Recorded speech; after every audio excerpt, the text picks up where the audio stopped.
My ex-wife is demanding my son to let his stepsister ride with him to school, but he's refusing since it's technically illegal, and now she's making his stepsister try to block him from getting there by standing in front of his car. I, 45M, share 3 kids with my ex, 16M, 14M, and 11F. We divorced 10 years ago. My ex, D, remarried 8 years ago and has another biological daughter, 7F, and a stepdaughter, 14F. My kids have never really gotten along with their stepsister. She pretty much gets whatever she wants. She has always had her own room and bathroom at their mom's house. My daughter had to share with her brothers. She does not do chores and expects my kids to do whatever she asks them to do. Things have been really bad the last 2 years, and a little over a year ago, my oldest came to live with me full time. A few months later, his brother followed. My oldest turned 16 back in December. I bought a car for him. My only request was that he would take his brother and sister, my kids, to school, which he agreed to do. My sons and their stepsister go to the same school. Not long after I got him the car, D started asking that my son take his stepsister to and from school. My ex's neighborhood is on the route to school from my house. He refused. My ex tried to make me make him do it. I refused.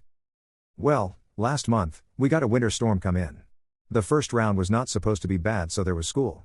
But, quickly the weather got worse than predicted, so the school let out early. My sons were walking to the car with a friend to head to my house. Their stepsister was standing near the car with a friend and was on her phone. She told my son, "Mom says she cannot come get us, so we need to ride with you." My son refused. She handed my son the phone and my ex was on the line. She demanded that my son give his stepsister and her friend a ride. She was across town getting groceries before the storm got worse. He refused. His stepsister started yelling at him. He ignored her and they got in the car to leave. She and her friend got in front of the car so he couldn't move. He honked his horn and told them to get the fudge out of the way. They eventually did, and my son left her and her friend at the school. A teacher saw the incident, so we were called by the administration about it. We told them what happened. My sons were not in trouble, but they said, "We need to work out this family conflict." Afterwards, my ex and her husband tried to talk to me and blamed me. I told them, "It isn't my fault y'all raised an entitled brat who no one likes. Y'all have enabled her behavior for years. I have tried to get y'all to address it, but I am done. Until you stop being a worthless mother and stepdad, I do not want to hear it from either one of you. D, your own sons despise you. That is all on you." Then we left.